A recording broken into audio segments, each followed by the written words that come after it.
चूड़ियाँ चूड़ियाँ लो जी चूड़ियाँ, रंग बिरंगी चूड़ियाँ, रंग बिरंगी चूड़ियाँ, सुहागन वाली चूड़ियाँ ले लो जी। रास्ते में गोरी कौवी ने चिड़िया से कहा, चिड़िया ओ चिड़िया इधर आओ। क्या तुम्हारे पास 6 लाल और 6 हरी चूड़ियाँ हैं? हाँ गौरी बहन, मेरे पास हर रंग की चूड़ियाँ हैं। तो फिर मेरे पंखों में 6 लाल 6 हरी चूड़ियाँ पहना दो। चिड़िया गोरी के पंखों में चूड़ियाँ पहना देती है। चिड़िया कितने पैसे हुए?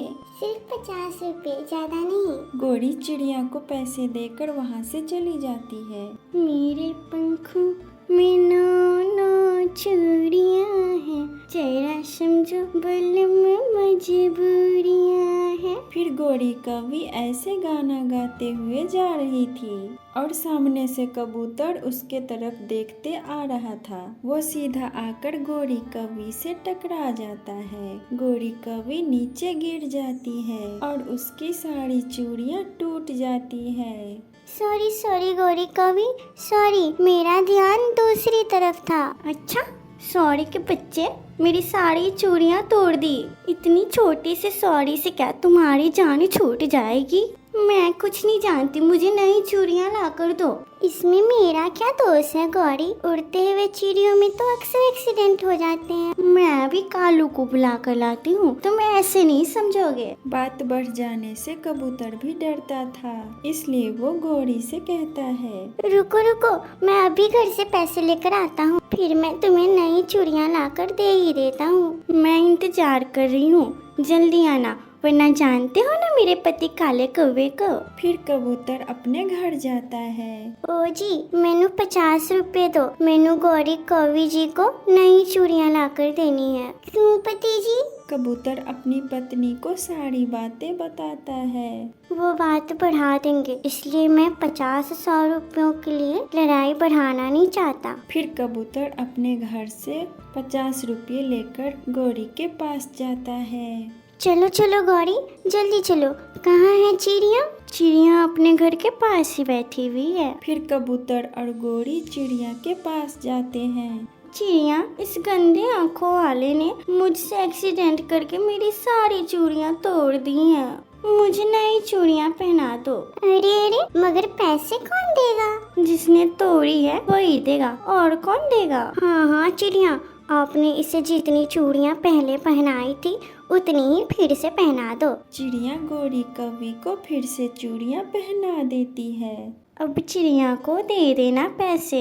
इतना कहकर गोरी कौवी वहाँ से चली जाती है। कबूतर भैया, आपने अच्छा किया जो आप इसे मेरे पास ले आए, वरना ये कौवे तो लड़ने के लिए हर समय तैयार रहते हैं। ये लो पैसे चिड़िया बहन। कबूतर भैया, हमें ना शर्मिंदा करें, आप रहने दें, कोई बात नहीं। फिर गोरी कौवी अपने घर जाकर कालू कौवा को हंस हंस कर सारी बातें बताती है। कालू कालू, जब मैंने तुम्हारा नाम लिया तो वो गंदी आंखों वाला कबूतर तो डर के मारे रोने ही लगा था। उसने जल्दी से मुझे नई चूड़ियाँ ले दी। सब डरते हैं मुझसे, सब डरते हैं।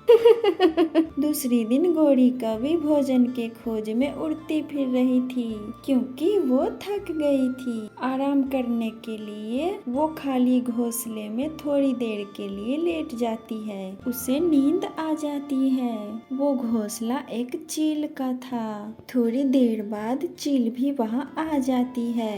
गंदी कौवी, काली कौवी, तुम्हारी हिम्मत कैसे हुई मेरे घोंसले में लेटने की? छोड़ूंगी नहीं मैं तुम्हें। चिल्ली, मैं समझी कि ये घोंसला किसी चुलबुल या किसी तोते का होगा। मैं कोई चुलबुल या चिड़िया नहीं जो तुमसे डर जाऊंगी। ऐसा कहते हुए चील उसे घोंसले से नीचे गिरा देती है। उसकी सारी चूड़ियाँ फिर से टूट जाती है।